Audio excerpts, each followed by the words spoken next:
March 8, 1943.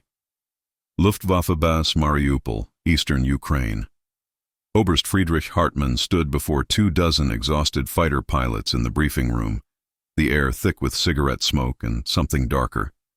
Frustration bordering on humiliation. Outside, ground crews worked under floodlights to repair the previous night's damage. 6 aircraft destroyed on the ground, an ammunition depot reduced to twisted metal, and 17 men dead from what should have been an impossible attack. Hartmann's uniform was immaculate despite the chaos, his iron cross gleaming under the harsh electric lights, but the dark circles under his eyes betrayed 3 consecutive nights of interrupted sleep. The raids came every night now, low and persistent, the droning engines denying rest to an entire Luftwaffe wing tasked with defending the supply corridor to Stalingrad's remnants. "Gentlemen, we are being terrorized by women," Hartmann said, and the room erupted in bitter laughter.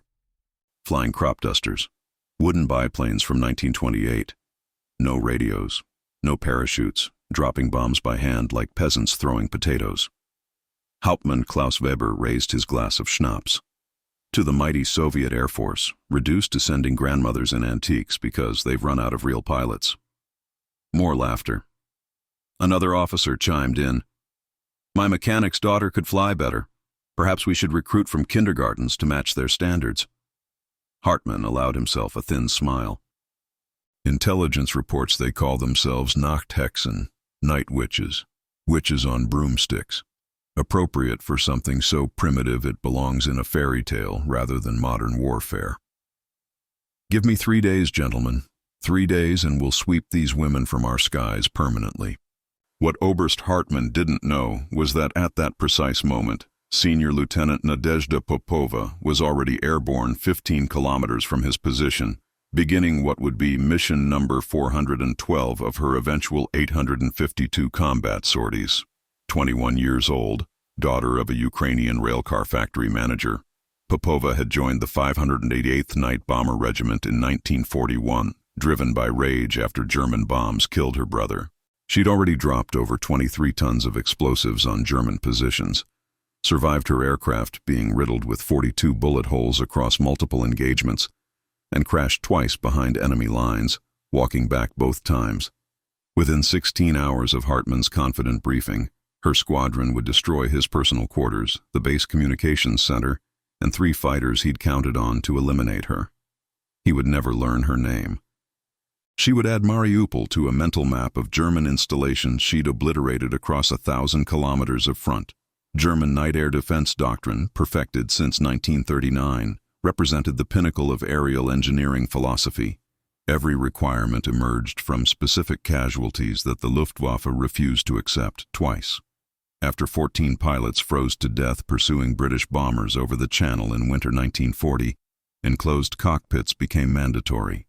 Following 27 mid-air collisions during the Battle of Britain's chaotic night scrambles, radio communication systems were installed in every fighter. When analysis revealed 30% of pilot deaths occurred from preventable crashes rather than combat, parachutes and emergency procedures were standardized.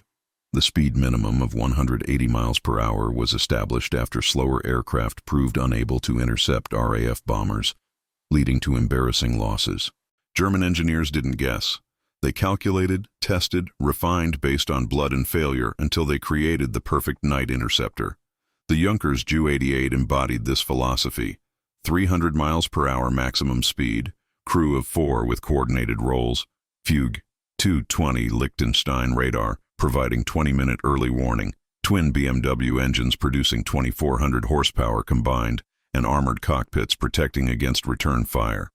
Between 1940 and 1942, Ju-88 night fighters destroyed 357 British bombers.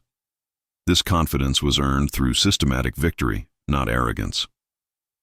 While German engineers perfected these requirements, Nadezhda Popova was proving them irrelevant with every sortie. On January 19, 1943, she flew a mission against a supply depot near Rostov that violated every principle Hartmann's doctrine established.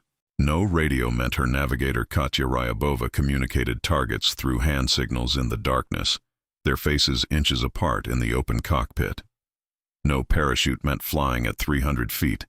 low enough that bailing out would be suicide before the chute deployed anyway. Her Polikarpov PO-2's maximum speed of 94 miles per hour, barely half Germany's minimum operational threshold, should have made her an easy target. The aircraft itself was wood and canvas, fabric stretched over a frame that belonged in a museum. Yet she approached the depot undetected, dropped 4 50-kilogram bombs with precision that destroyed 16 trucks, and returned to base with 3 new bullet holes in her lower wing that she patched herself before dawn. This was mission number 273 of what would eventually become 852 combat sorties. German reports from Rostov recorded the damage as cause unknown, possibly artillery, unable to accept that a woman in a wooden training plane had penetrated their defenses. The Soviet response violated every principle German doctrine established. The Po-2's construction was literally plywood with wings, fabric stretched over wood frames that pilots called flying kindling with gallows humor. Open cockpits exposed crews to -40-degree temperatures that caused severe frostbite, their breath forming ice on eyelashes that had to be scraped away to maintain visibility. The aircraft had no equipment whatsoever. No radios meant navigators used hand signals and pre-arranged routes. No parachutes because the PO-2 flew too low for them to deploy effectively anyway. No armor meant bullets passed through canvas as easily as air, leaving crew members completely exposed. The specifications read like a parody of modern aviation. 94 miles per hour maximum speed versus the Ju-88's 300-100 horsepower M11 engine versus the Ju-88's 2400, designed in 1928, making it older than most pilots flying it. Cost per unit was $5,000 versus the Ju-88's $80,000. Production time, 3 weeks versus 3 months. These were training aircraft, crop dusters converted to bombers by the desperate expedient of having navigators hand-drop explosives over the side. The Germans weren't fighting an air force. They were being attacked by women flying wooden antiques that shouldn't have survived a strong crosswind. What German engineers saw as fatal weaknesses, Nadezhda Popova transformed into advantages that kept her alive across 852 missions. The Po-2's primitive construction meant bullets passed through canvas and wood without encountering systems critical enough to fail catastrophically. On February 4, 1943, her aircraft took 18 rounds from ground fire during an attack on a German artillery position. Metal aircraft would have suffered hydraulic failures, fuel leaks, control surface damage. Popova's Po-2 simply had 18 new holes in fabric that Ryabova patched with needles and thread, scavenged from a village seamstress, like mending a torn shirt. The simplicity that Germans mocked as obsolescence meant 3-minute reload times and 4-minute refueling, allowing her to fly 8 sorties per night while Ju-88 crews managed 2 at most. She survived 42 documented bullet strikes across her career, any one of which would have downed a modern fighter. After one particularly close call, where a round passed between her head and Ryabova's with centimeters to spare, Popova was quoted in a letter home. "If I'd been flying one of their metal coffins, that bullet would have ricocheted inside until it found me. Canvas has no pride. It lets bullets pass through. Germans designed aircraft to fight their war. We designed tactics to fight ours." An official Luftwaffe technical assessment from April 15, 1943, concluded in language that reflected German systematic analysis. Soviet deployment of female pilots in obsolete training aircraft represents desperate measure indicating severe pilot shortage and declining manufacturing capacity. Wooden construction and primitive equipment render these aircraft extremely vulnerable to modern interceptor capabilities. Basic physics remains immutable. Speed, metal construction, and modern avionics will always defeat slow, wooden, obsolete aircraft, regardless of pilot determination. Current operations predicted to cease within 4 to 6 months due to unsustainable attrition rates. Mathematical advantages overwhelming: 3-to-1 speed ratio, 24-to-1 horsepower differential, 15-to-1 cost efficiency favoring German replacement capacity.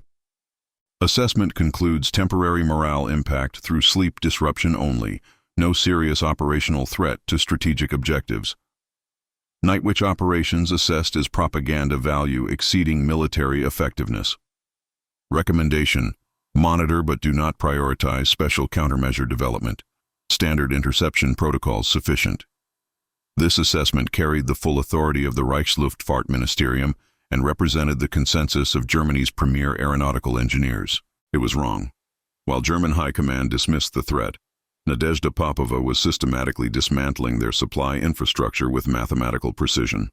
On April 22, 1943, 1 week after that confident assessment circulated, she led a 3-aircraft strike against an ammunition train near Krasnodar. The mission required navigating 40 kilometers behind German lines, locating a moving target in darkness, and timing the attack to catch the train at a curve where derailment would cause maximum destruction. She succeeded. The resulting explosion was visible from Soviet positions, flames rising high enough to illuminate the night sky. By this point, she had conducted over 460 missions, rapidly approaching the 852 that would eventually make her one of the most decorated pilots of the war. German logistics officers recorded unexplainable losses at rates that directly contradicted the Luftwaffe's confident dismissal, but doctrine doesn't change easily when built on pride. The Germans had made a fatal calculation error that no amount of engineering sophistication could overcome. Their logic seemed sound. Ju-88 night fighters at 300 miles per hour versus PO-2 bombers at 94 miles per hour created a 3.2 to 1 speed advantage that should have meant easy interception and destruction. What they critically overlooked was that interception requires matching speed, not merely exceeding it. The aerodynamic paradox came down to stall speeds, the minimum velocity at which an aircraft maintains controlled flight. The Ju-88 stalled at approximately 120 miles per hour. Below that threshold, airflow over wings became insufficient, and the aircraft dropped from the sky like a brick. The PO-2 operated comfortably at 80 miles per hour and could glide with engine off at 60. This meant Popova flew below German minimum survivable speed. German pilots faced an impossible scenario: fly past too fast to effectively engage, or slow down and risk catastrophic stall. No middle ground existed in physics. A specific example illustrated this perfectly. September 14, 1942, near Stalingrad. Hauptmann Werner Schmidt pursued a PO-2, reducing speed to 130 miles per hour to maintain visual contact. The Soviet pilot immediately throttled back to 70 miles per hour glide. Schmidt's aircraft began showing stall warnings, wings wobbling, controls sluggish. He was forced to abort or crash. His report stated, "Target speed below minimum engagement threshold. Successful interception impossible under current parameters."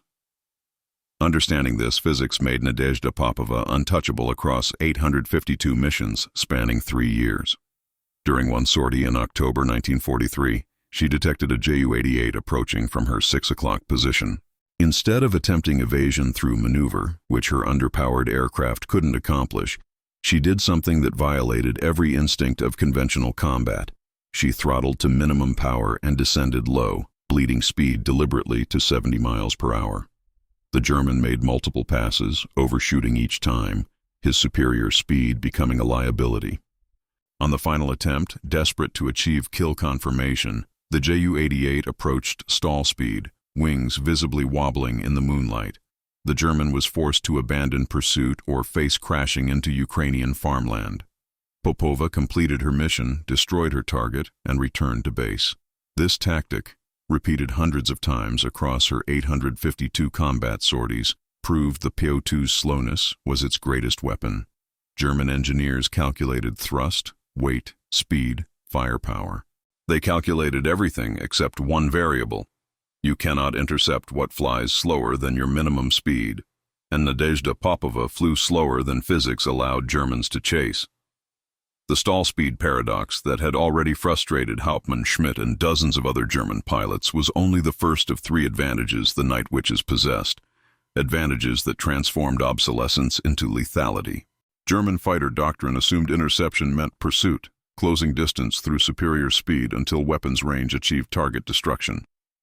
This worked perfectly against Soviet Il-4 and PE-2 bombers cruising at 250 miles per hour, aircraft fast enough that German fighters could match their speed, slow incrementally, and achieve stable firing solutions. But the Ju-88 and Bf-110 night fighters were designed to chase, not to slow-match targets operating in a speed range that didn't exist in Luftwaffe training manuals. Physics imposed non-negotiable constraints. Aircraft must maintain minimum speed or fall from the sky.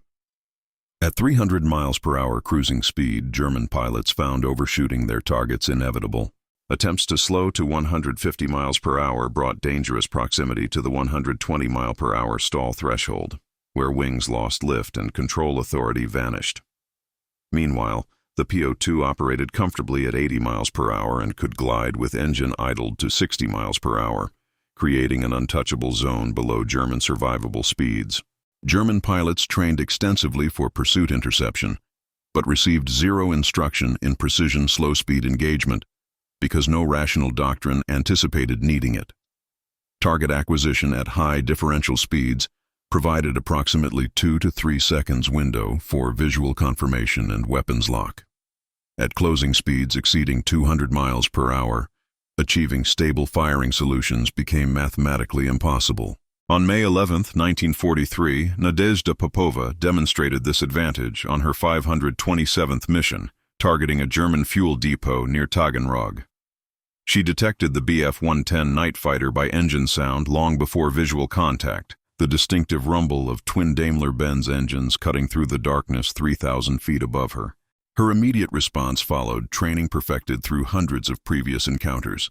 Throttle to minimum power, bleeding airspeed to 65 miles per hour while maintaining just enough altitude to glide toward her target. The German fighter made 4 passes, each one overshooting by hundreds of meters despite the pilot's visible frustration. She could see his aircraft's wings wobbling during the 3rd pass as he attempted a steeper bank to circle back faster, approaching his own stall speed in desperation. Each failed pass gave her time to adjust course precisely toward the fuel depot coordinates. She completed her bombing run while the German fighter burned fuel attempting intercepts his aircraft couldn't physically accomplish.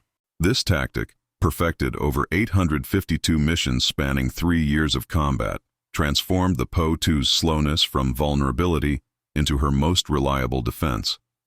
By this point, mission 527 of her eventual 852, German intelligence had recorded dozens of similar failed intercepts, but refused to acknowledge the pattern suggested systematic German doctrinal failure.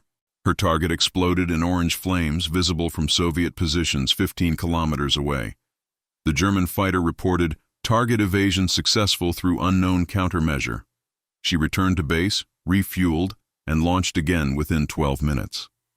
The second advantage emerged from what Germans considered the PO-2's greatest vulnerability, its primitive construction materials that seemed designed to self-destruct under any stress. Metal aircraft responded to bullet impact according to predictable physics. Projectile strikes aluminum skin, penetrates, creates shrapnel fragments that ricochet inside the fuselage, hitting fuel lines, hydraulic systems, control cables, and crew with unpredictable secondary trajectories. German ammunition was specifically designed for these metal targets, with explosive rounds and incendiary tracers that maximized internal damage. Armor-piercing rounds designed to penetrate hardened steel wasted enormous energy, punching through non-existent armor plating.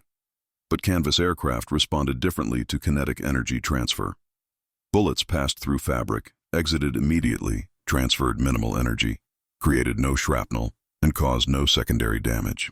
Wood frames absorbed bullets by allowing clean holes unless projectiles directly struck structural spars, which occupied less than 5% of the aircraft's total volume. Vital systems, including engine, fuel tank, and crew, occupied relatively small percentages of the PO-2's total surface area, meaning most bullet impacts hit nothing critical. Canvas tiers didn't significantly affect aerodynamics because the fabric wasn't load-bearing for lift generation. Repairs required canvas patches applied in 30 minutes versus metal welding requiring hours of specialized work. German pilots repeatedly reported achieving hits but observing no kills, filing after-action reports stating bullets passed through without visible effect, which their commanders interpreted as poor marksmanship rather than recognizing fundamental ammunition incompatibility with fabric targets. During her mission on June 8, 1943, number 563, Nadezhda Popova proved this advantage definitively when her PO-2 encountered concentrated ground fire from a newly installed German anti-aircraft battery defending a railway junction near Melitopol. Tracers illuminated her aircraft's fabric wings as she approached the target, and she felt impacts, but no corresponding control degradation. She completed her bombing run, destroying 3 railway cars loaded with artillery shells, then flew the damaged aircraft back to base for inspection. Ground crews counted 42 bullet holes distributed across wings, fuselage, and tail assembly. 27 holes perforated the upper wing alone, creating a pattern that resembled lace under the inspection lights. 1 bullet had passed through the cockpit area just behind her seat, missing her spine by less than 8 centimeters, exiting through the canvas without fragmenting. Another round had penetrated directly ahead of navigator Katya Ryabova's position, passing between both women before exiting the opposite side. The aircraft remained fully airworthy. After mechanics applied fabric patches scavenged from damaged training aircraft, she flew 3 more missions that same night in the identical bullet-riddled PO-2, adding 3 more German targets to her destruction tally. This specific aircraft, tail number White 26, would carry her through 90 additional missions before being retired to training duties, its fuselage resembling a quilt from accumulated patches. Her observation to a visiting correspondent captured the paradox perfectly. In their metal planes, I would be dead 40 times over. Canvas has no pride. It lets bullets pass through like they never existed. Germans shoot at metal because that's what they know how to destroy. But the third advantage proved most devastating to German morale, transforming psychological warfare into weapon systems that no technology could counter. German searchlight and anti-aircraft artillery systems relied fundamentally on acoustic detection, sound-ranging equipment that triangulated engine noise for targeting solutions. Standard defensive procedure followed predictable sequences. Operators heard approaching engines, activated searchlight batteries for visual acquisition. Anti-aircraft guns opened fire on illuminated targets, and fighters scrambled for interception. This system worked effectively against conventional bombers that maintained engine power throughout their attack runs. The Night Witches discovered a tactic, possibly through accident initially when an engine stuttered, that exploited acoustic dependence completely. They approached targets at 8,000 feet altitude with engines at full throttle, deliberately announcing their presence so Germans heard and prepared defenses. At approximately 3,000 feet distance from target, navigators signaled pilots to idle engines completely. The PO-2 then glided in total silence for 5 to 6 minutes, becoming invisible to acoustic detection systems that suddenly registered nothing.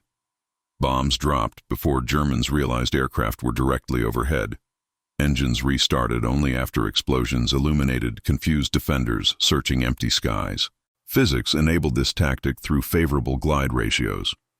The PO-2 lost approximately 1 foot of altitude per 10 feet of forward travel, meaning 3,000 feet altitude provided 30,000 feet gliding distance, approximately 5.6 miles of silent approach. At 60 miles per hour glide speed, this translated to 5.6 minutes of acoustic invisibility. The only sound became wind rushing through canvas wings, a soft rustling that blended into natural night sounds, and certainly didn't register as incoming bombers. The psychological effect devastated German soldiers who heard nothing, saw nothing, then suddenly experienced explosions from aircraft that materialized like supernatural entities. On the night of July 15, 1943, one of the nights when Nadezhda Popova flew multiple sorties achieving operational tempo that would later be analyzed in military academies, she used this silent approach on her 9th sortie of that exceptional evening. Her target was a German command post established in a requisitioned Ukrainian farmhouse near Mariupol, the same base where Oberst Hartmann had dismissed night witches as harmless nuisances 4 months earlier. She approached with engines at full throttle, and German defenders responded predictably by activating searchlights and readying anti-aircraft positions. At 2,800 feet, she cut the engine completely. The PO-2 glided silently over German positions, and she could hear soldiers calling to each other in the darkness below, their voices carrying in the summer night air. "Wo sind die Flugzeuge?" one shouted. "Where are the planes?" Searchlight beams swept empty sky while she descended in darkness directly above them. She dropped 4 50-kilogram bombs on the command post while German defenders searched for threats in wrong directions. Their acoustic systems registering silence their training told them meant no aircraft present. The explosions illuminated their faces, looking upward at nothing, confusion and fear visible in the momentary light. She restarted her engine only after clearing the target area by half a kilometer, the sudden sound causing panic as Germans realized the attack had come from aircraft they never detected. She would repeat this silent approach across 852 missions, refining the technique until she could glide within meters of intended impact points. Her description to fellow pilots captured the tactical psychology. We were ghosts they couldn't fight. They feared the silence more than the bombs because silence meant we controlled when they died. German technical superiority on paper meant nothing in operational reality, a lesson Wehrmacht logistics officers learned through statistical analysis that contradicted their engineering department's confident assessments. The Ju-88 possessed impressive specifications that should have dominated night combat. 300 miles per hour, maximum speed, 2,400 horsepower from twin BMW engines, FUG 220 radar providing early warning, radio communications enabling coordinated tactics, armor plating protecting crew, and four-man teams with specialized roles. Cost and production requirements reflected this sophistication. $80,000 per aircraft, 3 months construction time, skilled labor, and precision manufacturing tolerances. Operational tempo for Ju-88 night fighters reached 1 to 2 sorties per night maximum because missions required extensive preparation. Maintenance between sorties consumed 3 to 4 hours for comprehensive systems checks, refueling, rearming, and mandatory crew rest periods. Crew fatigue became a critical factor as 4 men coordinated in high-stress environments where mistakes killed everyone. Average Ju-88 night fighter operational career before loss or crew rotation reached 40 to 60 missions. Survival rate approximated 60% when accounting for losses to weather, navigation errors, mechanical failures, and combat, meaning statistical probability suggested nearly half of crews wouldn't survive their operational tours. The POW presented opposite reality across every metric. Primitive specifications that embarrassed Soviet procurement officers proved operationally superior. 94 miles per hour, maximum speed, 100 horsepower from a single M11 engine, no radar, no radios, no armor, and 2 woman crews who communicated through hand signals. Cost and production reflected brutal simplicity. $5,000 per aircraft, 3 weeks construction time, minimal skilled labor requirements. Operational tempo for night witches reached 8 to 18 sorties per night, limited primarily by darkness hours rather than aircraft or crew capabilities. Maintenance between missions required 7 minutes total, 4 minutes for refueling, and 3 minutes for reloading bombs that navigators hand-dropped over target areas. Crew coordination benefited from pairs who'd flown together hundreds of times, developing nonverbal communication that exceeded radio effectiveness.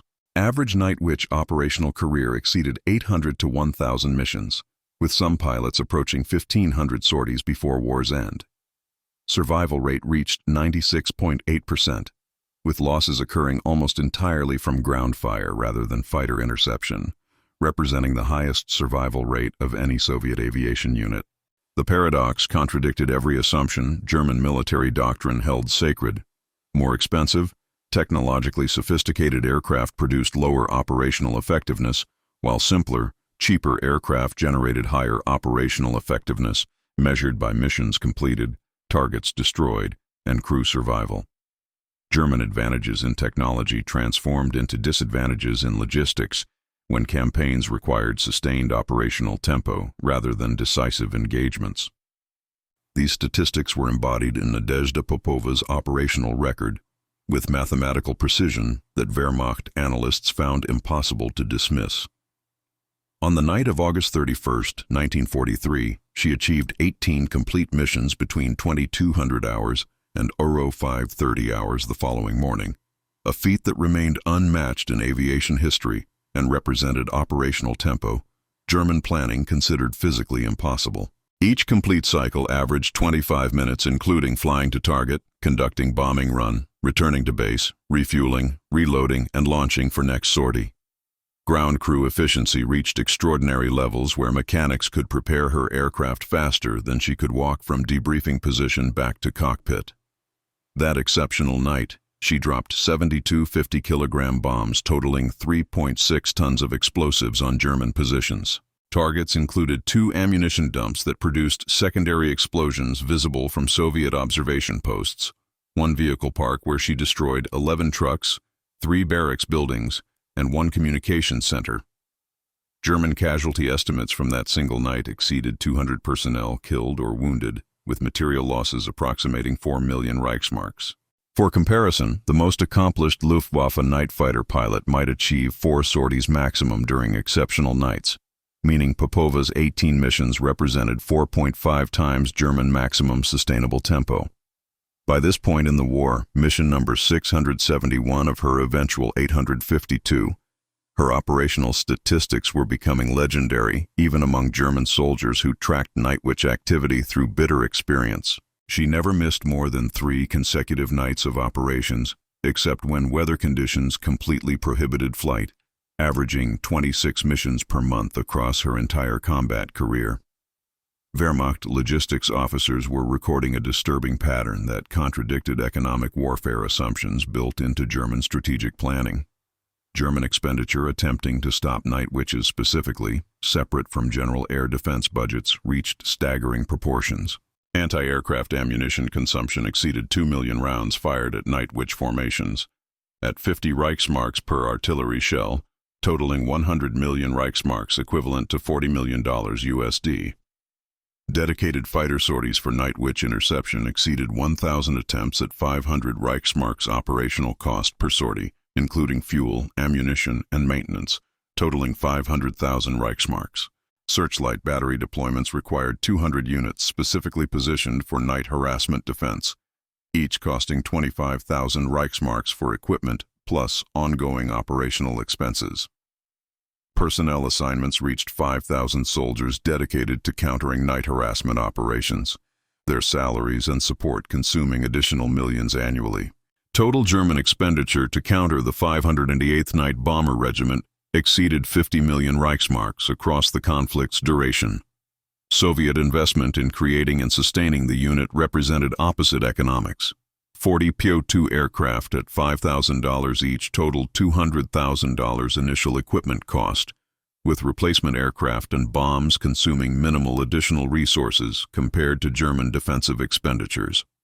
Personnel numbered 80 pilots and navigators plus minimal ground crew totaling 150 people, their equipment and support costing under $2 million total across the entire war. The cost ratio revealed perfect asymmetric warfare. Germans spent 25 times more attempting to stop what Soviets invested in creating. Effectiveness measurements worsened the comparison. Germans achieved 0 confirmed fighter kills on Nightwitches despite thousands of intercept attempts, while Nightwitches destroyed targets worth hundreds of millions of Reichsmarks. Minimal Soviet investment produced maximum enemy resource drain. Textbook asymmetric effectiveness that German economists recognized but couldn't prevent. Nadezhda Popova personally represented this asymmetric efficiency in calculations that German intelligence compiled attempting to justify their failures. If Germans fired an average 1,000 anti-aircraft rounds attempting to hit her aircraft per mission, her 852 missions meant 852,000 rounds fired specifically at one woman. At 50 Reichsmarks per round, German military expenditure attempting to kill Nadezhda Popova alone exceeded 6 million Reichsmarks, approximately $17 million USD. Result: she survived every mission. Her bombs destroyed targets including ammunition trains, fuel depots, vehicle parks, barracks, communications centers, and supply dumps with estimated total value exceeding 80 million Reichsmarks in German material and infrastructure losses. For comparison, average United States Army Air Force bomber crews rotated home after completing 25 missions, considered full operational tour. Popova completed the equivalent of 34 full American tours of duty without rotation, representing more combat sorties than entire squadrons of German night fighters achieved collectively. She embodied cost-effectiveness that military economists study as perfect asymmetric warfare implementation: minimal investment, maximum enemy resource consumption, sustained operational tempo, negligible losses. Her 852 missions made her one of the most cost-effective weapons in the Soviet arsenal when measured by enemy resources consumed per Soviet investment required. German High Command was beginning to realize that killing women in wooden biplanes was costing more than those women were costing the Soviets. And Nadezhda Popova had no intention of stopping. As German High Command grappled with the resource drain that Night Witch operations imposed, frontline intelligence was about to deliver a shocking revelation that would fundamentally alter Wehrmacht understanding of their adversary. On October 2, 1942, near Maikop in the Caucasus region, a rapid German advance overran a Soviet airfield that Night Witch squadrons had evacuated in haste just hours earlier. Oberleutnant Hans Richter, assigned to intelligence gathering, entered the abandoned operations building expecting standard captured materials: maps, fuel records, maintenance logs.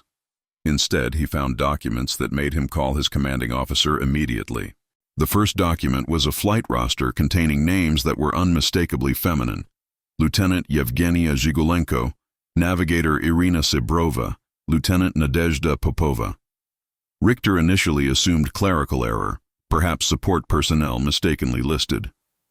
The second document eliminated that possibility: personnel records showing birth dates indicating ages between 18 and 23, alongside photographs of young women in flight suits. The third document, award citations for combat missions, repeatedly mentioned pilot-navigator pairs with feminine grammatical endings in Russian that couldn't be mistaken. Richter cross-referenced these names with captured pilot logs abandoned in the hasty retreat. The same names appeared across hundreds of mission entries spanning 5 months of operations. Lieutenant Popova's logbook recorded 347 combat sorties, with meticulous notation of targets destroyed, ammunition expended, and near-miss encounters with German fighters. The realization settled over Richter like ice water. These were actual combat pilots conducting the harassment operations that had killed hundreds of German soldiers and destroyed millions of Reichsmarks in equipment. His report reached division headquarters marked urgent, requires immediate verification, enemy night bomber personnel confirmed female. The report created chaos as it moved through Wehrmacht chain of command. Battalion Commander Oberst Victor Steinmann dismissed it initially as Soviet propaganda designed to humiliate German forces. Within the same week, 3 separate confirmations arrived from different sectors along the front. A PO2 forced down near Mozdok yielded 2 female prisoners. Another crashed aircraft near Krasnodar recovered bodies that medical officers confirmed as female. Ground observers near Taganrog reported seeing female crew members in captured Soviet photographs. Each confirmation forced escalation to higher command levels. Division forwarded to Corps, Corps to Army Group to Luftwaffe High Command in Berlin. At each level, initial disbelief gave way to verification as evidence accumulated beyond reasonable denial. Wehrmacht intelligence compiled comprehensive briefing. The 588th Night Bomber Regiment, commanded by Major Yevdokia Bershanskaya, consisted entirely of female personnel from pilots to mechanics, operational since May 1942, responsible for sustained harassment campaign across Southern Front. On November 7, 1942, General Kurt von Richthofen presented findings to senior Luftwaffe officers in a briefing room where disbelief hung thick in cigarette smoke. Intelligence photographs showed young women in flight gear. Captured documents proved authenticity through bureaucratic detail that couldn't be fabricated. Prisoner testimonies remained consistent across multiple interrogations. Aircraft serial numbers appearing in raid reports for months matched captured maintenance logs. Cross-reference with Night Witch raid patterns showed perfect correlation. The conclusion became unavoidable, regardless of how much it contradicted German assumptions. Women were responsible for the harassment that had cost millions in resources and made elite Luftwaffe pilots look incompetent. The revelation created a crisis within Wehrmacht command structure that extended beyond tactical concerns into ideological territory German officers found difficult to navigate. Disbelief persisted among many officers who demanded additional proof, even after evidence became overwhelming. Luftwaffe pilots experienced profound humiliation at being bested by women flying crop dusters, a humiliation that struck at core identity as elite warriors representing Aryan superiority. The propaganda problem seemed insurmountable. How could Wehrmacht explain to German public and frontline troops that technologically superior forces couldn't stop women in obsolete aircraft. Nazi doctrine about women's proper roles emphasized domesticity and motherhood, creating ideological conflict with operational reality, showing Soviet women as effective combat pilots.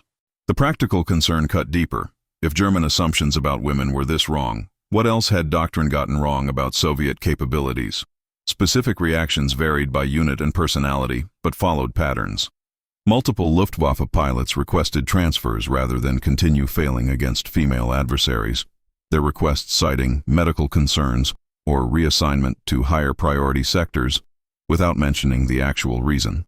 Some officers insisted on referring to night witches as Soviet night harassment units in official reports, deliberately avoiding feminine terminology. Luftwaffe High Command actively suppressed information about enemy pilot gender, fearing negative morale impact across German forces. Frontline soldiers responded differently from headquarters officers, developing grudging respect mixed with superstitious fear.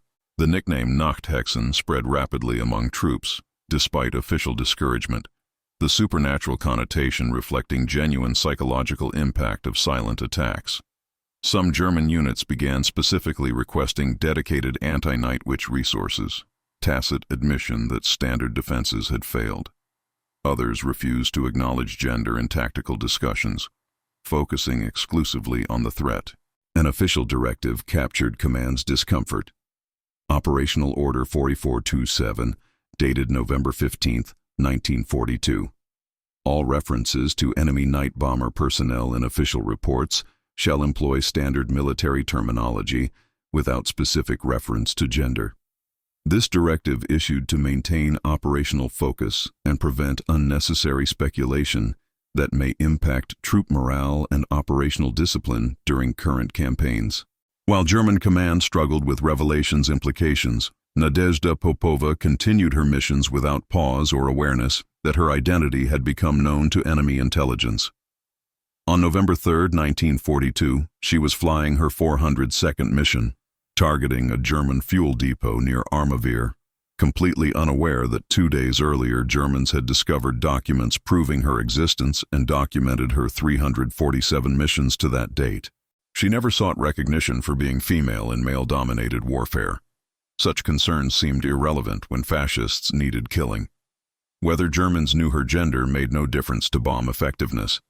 By the time Wehrmacht confirmed her regiment's composition, she had already completed over 400 of her eventual 852 missions, nearly halfway through a combat career that would span the war's duration. On November 18, 1942, she flew against a German command post that happened to house the very intelligence officers analyzing captured documents about her unit. The mission destroyed the building and killed 4 officers, their analysis of night witch capabilities becoming literally academic as her bombs made their conclusions irrelevant. When asked years later about German discovery of female pilots, she stated simply, "We didn't fly to prove women could fight. We flew to kill fascists. Whether they knew we were women made no difference to our bombs. They died just the same." The discovery changed nothing operationally. The night witches continued flying, and Germans continued dying. After the war, Soviet and Allied interrogators collected testimonies from German prisoners as part of comprehensive intelligence gathering about Eastern Front operations. Between 1945 and 1947, interrogation centers in occupied Germany processed hundreds of thousands of prisoners, asking standardized questions about military service, units encountered, and memorable combat experiences. When interrogators asked former Wehrmacht soldiers specifically about night operations on the Eastern Front, unexpected consistency emerged in responses. Even hardened SS officers showed visible reaction when night witches were mentioned, physical responses that experienced interrogators recognized as genuine psychological scarring rather than performance. A pattern developed across hundreds of interviews. German soldiers from every branch and rank spoke of the night harassment with a mixture of frustration, respect, and something approaching superstitious dread. The testimonies, initially collected for military intelligence purposes, eventually provided historical documentation of night witch effectiveness from enemy perspective. Oberleutnant Friedrich Hartmann, U-88 night fighter pilot from Nachtjägergeschwader 4, captured May 1945 near Prague, provided typical testimony. We received orders to intercept these aircraft in autumn 1942. Command didn't tell us they were women initially. We only learned this fact months later when rumors spread from captured documents. I personally attempted interception 17 times between October 1942 and February 1943. 17 complete failures. The aircraft operated at speeds too slow for effective engagement parameters. My stall warnings would activate every time I attempted to match their velocity. You understand, this was humiliating beyond words. I trained 4 years to master the Ju-88. I had faced British Lancaster bombers over Germany. I understood air combat theory and practice. Then a wooden biplane from 1928 makes you appear foolish before your squadron. When I learned after surrender they were women, I had no words. We couldn't catch them because physics wouldn't allow us. Gender was irrelevant to that reality. They had somehow beaten the laws of aerodynamics itself by operating below our minimum sustainable speeds. Hauptmann Klaus Weber, flak battery commander stationed in eastern Ukraine sector, captured January 1945, provided complimentary ground perspective. My battery fired approximately 43,000 rounds at these aircraft between June 1942 and September 1943. 43,000 rounds. We achieved perhaps 3 confirmed hits, resulting in aircraft destruction across 16 months of operations. They would approach with engines audible at normal volume. We would prepare anti-aircraft positions and searchlight batteries. Then silence. Complete silence. We would fire at projected positions based on last known trajectory, but essentially we were shooting at ghosts. The sound would return only after bombs exploded on our positions. Psychological effect on my men was severe beyond what combat stress normally produces. We feared the silence more than the actual bombs, because silence meant they controlled when we would die. Learning after the war they were women only added to the realization that we had fundamentally underestimated everything about this enemy and their capabilities. The pattern in testimonies revealed common themes that military analysts found significant. Nearly every German soldier mentioned the distinctive silence and its psychological impact, with language suggesting trauma rather than simple tactical frustration. Repeated descriptions of failed interceptions due to speed differential appeared across testimonies from different units, time periods, and geographical sectors. Almost universal shock manifested when prisoners learned or discussed the gender of Night Witch pilots, many struggling to reconcile their experience with ideological assumptions. Several attempted to rationalize. Soviet propaganda certainly exaggerated female involvement, or perhaps only squadron leaders were women while regular pilots were men. Others admitted more honestly, made no difference operationally. They were effective regardless of gender. The phrase "we couldn't catch what we couldn't match in speed" appeared in variant forms across dozens of testimonies. Several prisoners mentioned specific Night Witch aircraft by reputation or distinctive repair patterns, describing certain planes as the Ghost or the Silent One that appeared repeatedly over particular sectors. Many acknowledged that propaganda about Soviet technical and tactical inferiority had been comprehensively wrong.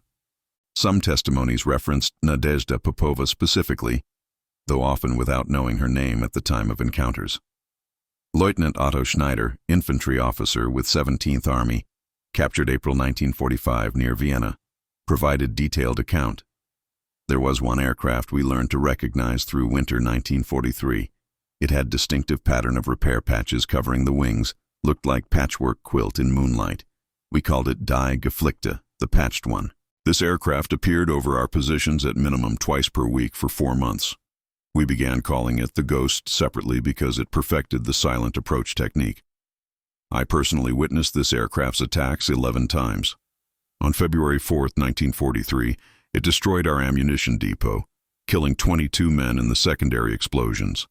On March 19th, it hit our command post, killing 4 officers, including my battalion commander. After the war, I learned from Soviet records that this was likely Lieutenant Nadezhda Popova. She had flown over 852 combat missions during the war. 852 missions. For context, Luftwaffe considered 50 missions exceptional career achievement. I tried to imagine flying 852 combat sorties and couldn't conceive it. We never came close to shooting her down. She was untouchable throughout the entire war. Nadezhda Popova remained aware of German prisoner captures and interrogations through intelligence briefings, but maintained operational focus rather than concerning herself with enemy perspectives. Her mission tempo continued unchanged during the period when captured Germans were providing testimonies about Night Witch effectiveness. By war's end in May 1945, she had completed all 852 missions, survived 42 documented bullet strikes to her aircraft, and accumulated decorations including Hero of the Soviet Union. Her 852 missions, including the periods when she flew multiple sorties per night, demonstrating operational tempo German forces couldn't match, became documented not just in Soviet military records, but in German testimonies from soldiers who had fought against her. When asked post-war about German prisoners' accounts, she responded, "We did what needed doing. Whether they respected us or feared us or were humiliated by us was their concern, not ours. Our concern was victory and killing fascists until they stopped invading our country." The testimonies confirmed what Germans had discovered too late. The Night Witches weren't anomalies or propaganda exaggerations. They were among the most effective tactical weapons deployed on the Eastern Front. And Nadezhda Popova was among the deadliest of them all. When the war in Europe ended on May 9, 1945, Nadezhda Popova's final record stood as testament to what Germans had dismissed as impossible 4 years earlier. She had completed 852 combat missions, more than any female pilot in history and more than most male pilots from any nation achieved. Her total flight hours exceeded 1,800, calculated from average mission duration of just over 2 hours, including approach, attack, and return. She dropped approximately 170 tons of explosives on German positions, each bomb hand-released by her navigator in darkness, while enemy fire sought their wooden aircraft. Her operational period spanned May 1942 through May 1945, 3 years of nearly continuous combat operations interrupted only by weather severe enough to ground all aircraft. She survived the entire war without being shot down, though her various PO-2 aircraft accumulated those documented 42 bullet holes across multiple engagements, any one of which could have killed her had trajectory varied by centimeters. Soviet High Command awarded her Hero of the Soviet Union, the nation's highest military honor, along with Order of the Red Banner twice, Order of the Red Star, and numerous other decorations that recognized sustained exceptional performance under combat conditions. Her 852 missions represented more sorties than entire bomber squadrons typically completed collectively. Compare this to other aces whose careers peaked at 200 to 400 missions, and the magnitude becomes clear. She averaged approximately 28 missions per month across her entire combat career, maintaining this tempo through brutal Russian winters that caused severe frostbite, through injuries that would have grounded less determined pilots, and through the constant psychological stress of knowing each mission could be her last. The human cost was substantial. She carried permanent frostbite scars on her hands and face from years of exposure in open cockpits at -40 degrees. Her hearing suffered permanent damage from thousands of hours beside the M11 engine's roar. The psychological resilience required to climb into that cockpit 852 times, each time aware that German bullets sought her specifically, transcended ordinary courage. Of her regiment's 80 original members, 32 died in combat, women she knew personally, friends whose deaths she witnessed or learned about between missions, but had to compartmentalize to keep flying. To understand the magnitude of these numbers, context matters. The most accomplished German night fighter pilots completed 40 to 60 missions before being rotated out or killed, meaning Popova flew more than 14 times what Germany considered an exceptional career. The United States Army Air Force rotated bomber crews home after completing 25 missions, considering this a full operational tour that tested human endurance limits. Popova completed the equivalent of 34 full American tours of duty without rotation, without rest assignments, without the psychological safety of knowing an end date existed. Average Soviet male bomber pilots flew 150 to 300 missions during the war, already considered extraordinary service. The Night Witch's regiment average reached 500 to 600 missions per pilot. Popova exceeded even this exceptional standard by over 250 missions. Her 852 missions exceeded the combined total of some entire bomber groups.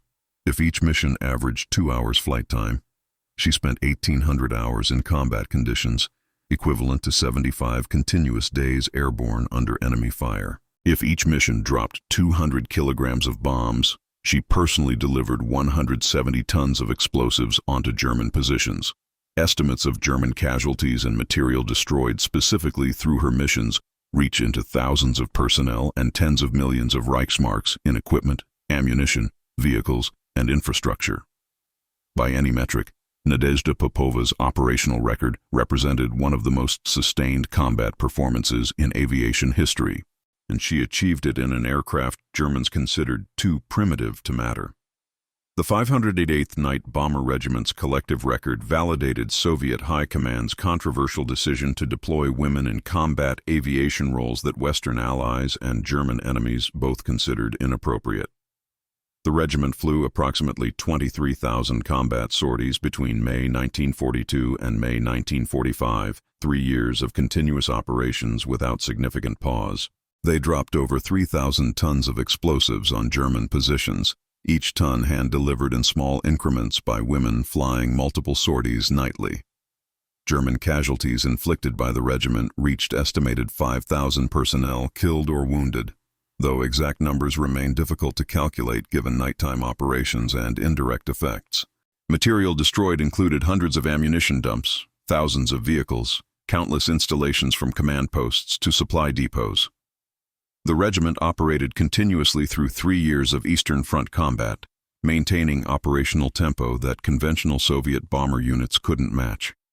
Regiment casualties totaled 32 killed from approximately 80 personnel, representing 96.8% survival rate that exceeded any other Soviet aviation unit by substantial margins. Conventional Soviet bomber units suffered 40 to 60% casualty rates, making survival less likely than death. The cost-effectiveness validated asymmetric warfare theory. The regiment cost approximately $2 million to create and sustain, yet inflicted damage worth over $50 million while forcing Germans to expend 125 million Reichsmarks attempting to stop them. The cheapest aircraft combined with the most underestimated pilots produced the highest effectiveness per ruble invested in any Soviet military program. German expenditure countering night witches exceeded Soviet investment by ratio of 60 to 1. Germans achieved 0 confirmed aerial kills of night witches by fighters despite thousands of interception attempts. Almost all regiment losses resulted from ground fire rather than air combat, proving the stall-speed paradox remained unsolvable for German fighters throughout the war. But numbers alone don't capture the strategic value the night witches provided. Psychological warfare effects degraded German morale across entire sectors, sleep deprivation accumulating into combat ineffectiveness that statistics couldn't measure. 5,000 German soldiers remained tied down in air defense roles attempting to counter 40 Soviet aircraft, representing massive resource misallocation. Supply lines suffered constant disruption, forcing Germans to route convoys longer distances through more vulnerable terrain, compounding logistics problems that eventually strangled Wehrmacht operations. Propaganda value proved immense as the night witches demonstrated Soviet women could fight effectively, boosting Soviet civilian morale and contradicting German claims about Slavic inferiority. German miscalculation became exposed in ways that revealed fundamental flaws in Wehrmacht intelligence assessment and tactical doctrine. The regiment provided textbook example of asymmetric warfare effectiveness, showing how irregular tactics could defeat technological and numerical superiority through innovation rather than resources. Marshal Georgy Zhukov reportedly noted in his memoirs, "The night witches achieved strategic impact disproportionate to their numbers. They cost us almost nothing and cost the Germans everything they spent trying to stop them." This represented perfect asymmetric warfare. The 588th Regiment proved that in warfare, technological superiority matters less than tactical innovation, and determination can overcome engineering. Nadezhda Popova's 852 missions embodied this principle across 3 years of sustained proof. After the war ended, Nadezhda Popova faced a different kind of challenge. returning to civilian life after 3 years of nightly combat where death arrived with neither warning nor mercy. Initial recognition came swiftly. Soviet authorities celebrated her and surviving night witches with parades through Moscow, speeches before crowds, medal ceremonies where Stalin himself pinned Hero of the Soviet Union to her uniform. But transitioning from combat pilot to peacetime citizen proved difficult for someone whose adult identity had formed entirely around flying missions against Germans. She chose to remain in aviation, becoming flight instructor at Soviet military academies, where she taught the next generation of pilots. She married fellow pilot Semyon Kharlamov, himself a decorated fighter pilot, and they raised 2 children while both continued aviation careers. She spoke about her experiences when asked but never sought attention, considering herself merely one woman among many who did what circumstances demanded. Her relationship with surviving squadron mates remained close throughout her life, annual reunions bringing together women who shared experiences that shaped them fundamentally.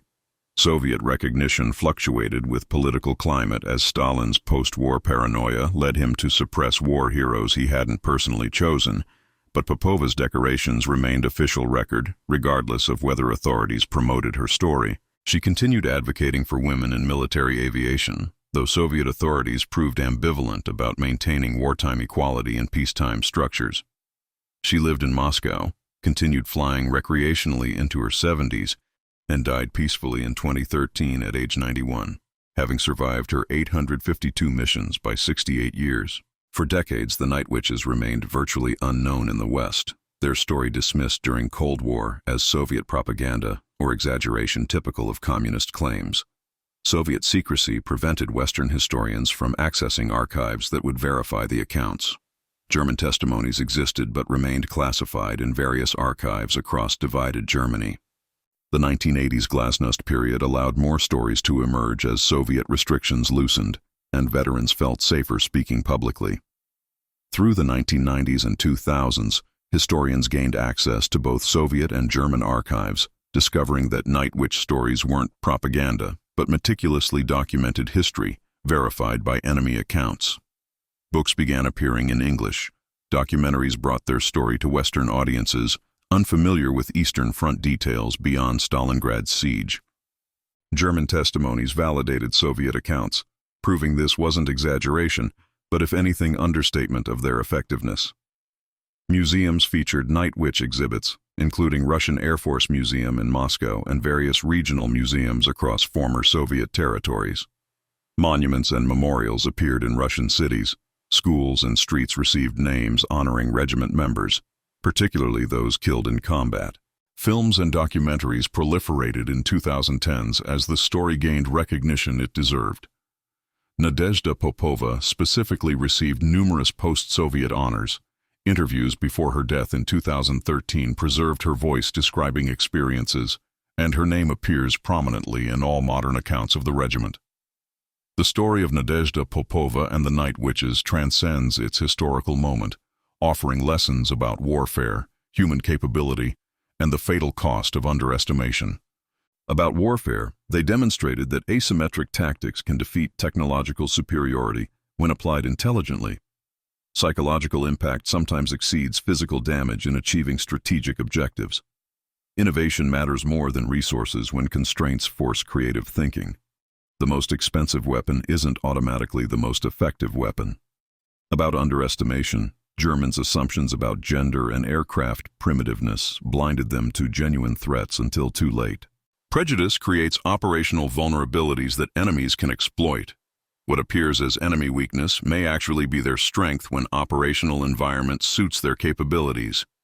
Never dismiss threats based on preconceptions about what warfare should look like. About determination, flying 852 missions required extraordinary resilience that transcended ordinary courage. Each mission could be last, yet she continued climbing into that cockpit. Physical and psychological toll was immense beyond what comfortable observers can comprehend. Survival required skill, luck, and absolute refusal to quit when quitting seemed rational.